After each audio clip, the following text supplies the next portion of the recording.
Hi, this is Kirk, the bariatric carnivore. Well, what does COVID and heart disease have in common? And, this could be a very interesting one for you. And it kind of points out, again, just how psychopathic the system is and how it is working with a complete casual disregard for your health. And let's sort of bring in all the key players in this thing. And let's start with COVID.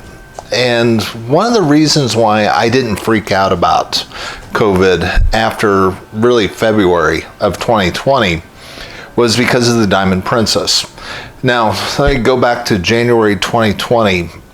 There was a cruise ship that was over in Hong Kong, and it left port, and it turns out that one of the passengers on board had contracted COVID while he was over in Hong Kong. And it went to Japan. It was kept in quarantine. The passengers weren't allowed off of it, and you had over 3,000 people that were being exposed to COVID in a confined environment, most of whom were over 65 years of age and many comorbidities. And frankly, with over 3,000 people on board, I was expecting the absolute worst case. Because remember back in January 2020, they were telling us that 3 to 10% of the population could possibly die from this virus that was new and novel and, made its way out in the world. Well, what was the end result at the Diamond Princess? The worst possible case scenario.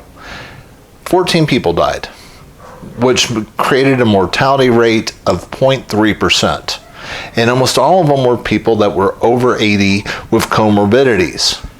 And frankly, when I looked at that, I just said, great, it's not that big a deal. I mean, that's a serious flu. It's serious if you're over 80 and you're fat and you got heart problems and you're type 2 diabetic, but I wasn't in any of those categories, so I wasn't worried about it, really, frankly, in the least.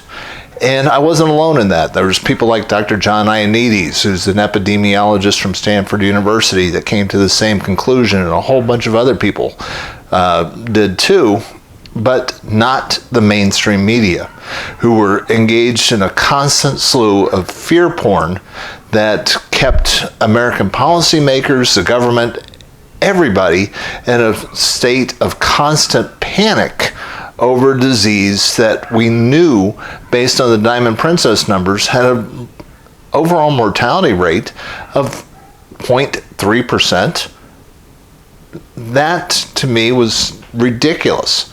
So I just didn't participate in the panic anymore. I just kind of went on and did my life and not worried about it anymore, based on applying my own common sense, looking at, whatever signals I could get that showed what the actual effects were.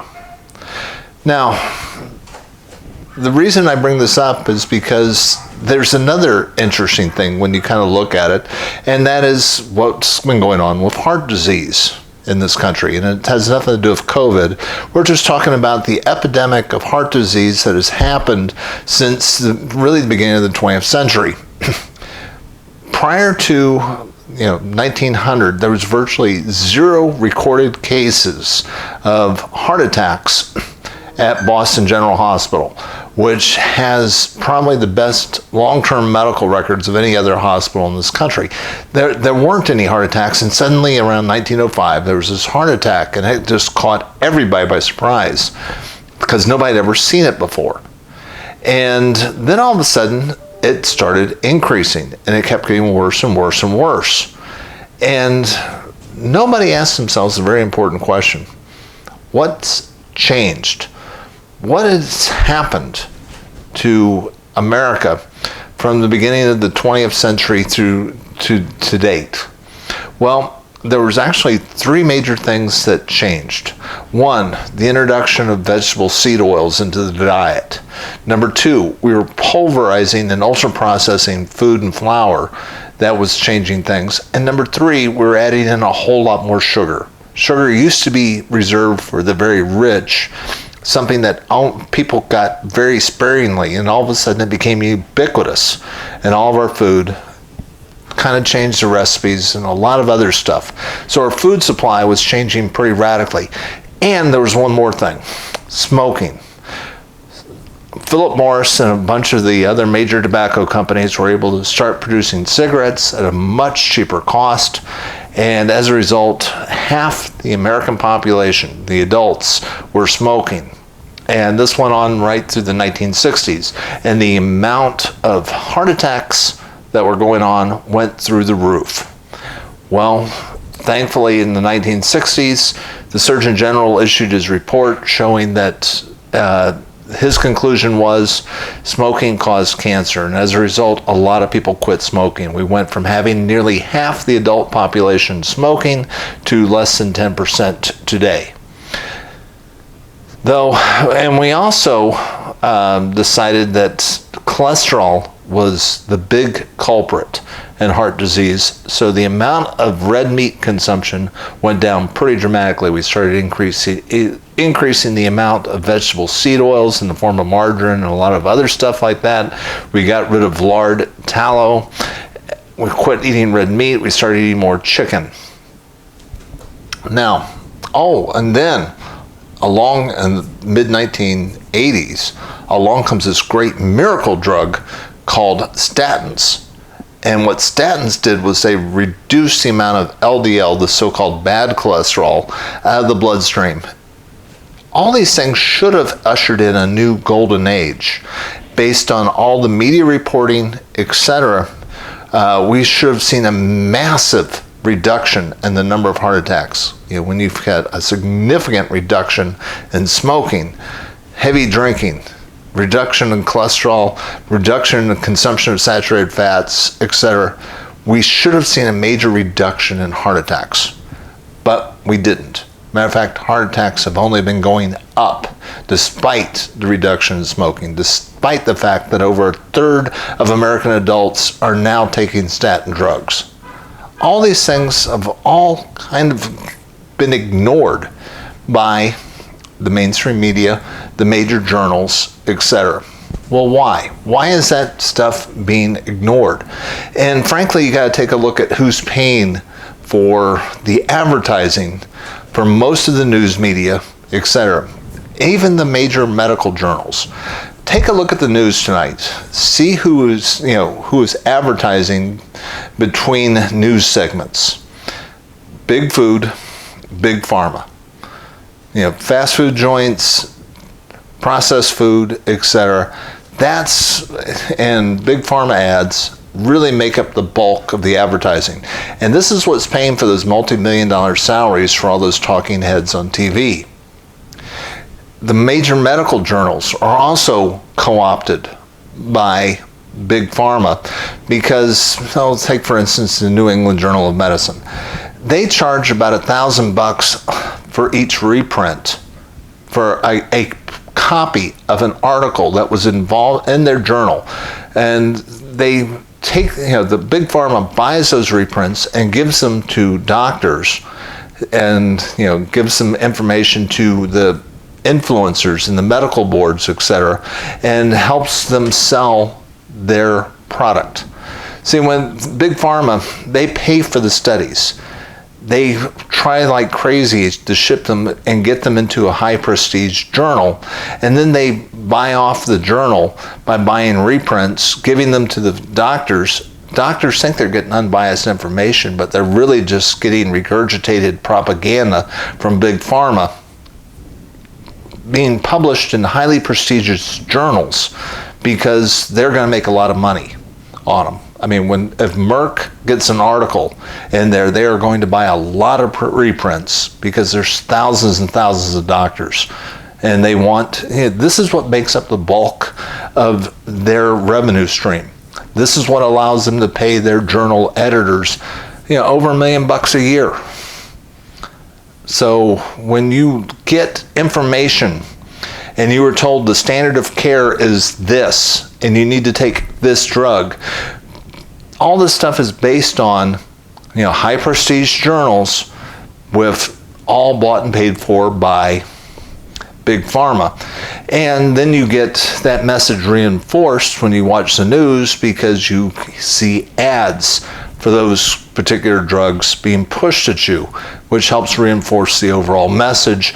And you never hear the downside being told to you by the news media, because frankly, they're not going to be shooting themselves in the foot and losing their major revenue stream by being critical of Big Pharma. So all these things are all working with a complete casual disregard for your health and your well-being. What's the end result? Well, as a result, our life expectancy is dropping. We have more and more people that are suffering from some form of chronic disease. We're on more medications, and everything that, our health span while we're here on the earth is getting less and less. And more people are stuck, and their overall quality of life is decreasing while Big Pharma and Big Food are making more and more money.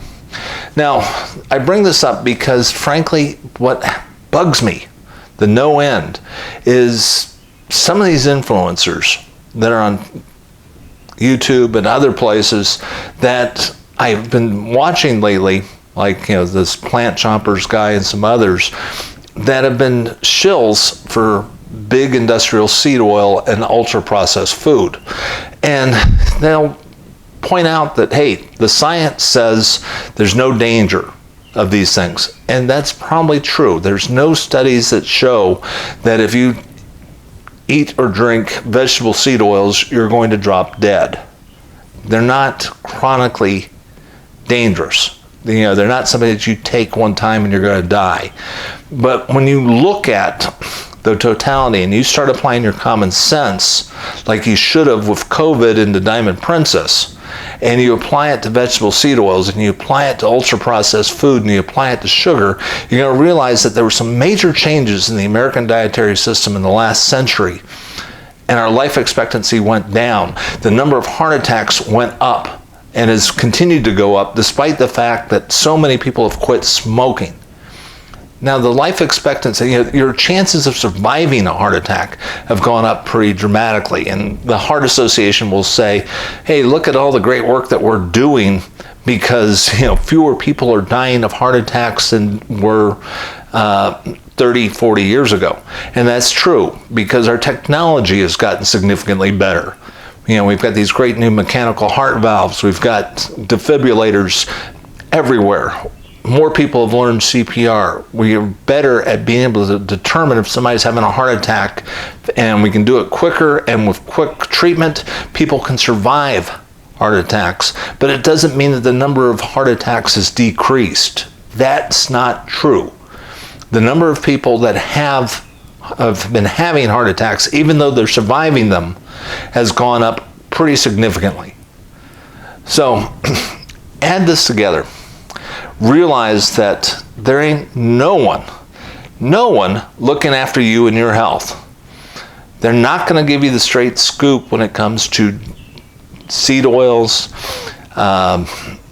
sugar, ultra-processed foods, because there's all these vested interests against it. It's not going to show up in the news media suddenly, because they're being paid for by Big Pharma and Big Food.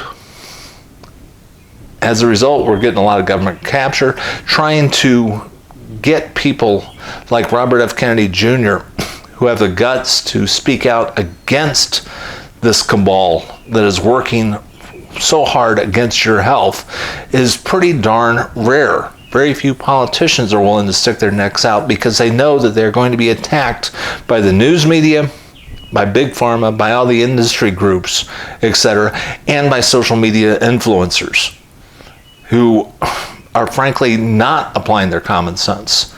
So take a look at the real signals that are out there. Realize that, hey, there are too many darn heart attacks for it to be just coincidence. We should be in a golden age of no heart disease, based on the fact that we've reduced the amount of smoking, we've reduced the amount of saturated fat in our diet, and the fact that 1/3 of American adults are taking statin drugs, yet they're still going through the roof. Something is wrong. It's not working. Why not? Maybe the advice is wrong. This is Kirk, the Bariatric Carnivore. I try to put out at least a couple messages each week. If you like this message, please hit the like and subscribe. Join this channel of other like-minded folks. Realize that we've got a horribly psychopathic system that is working with a casual disregard for your health. And the only way to handle it is to realize, yeah, in this fight for our health, we're all alone. But we can all be alone in this together. I'll talk to you again soon.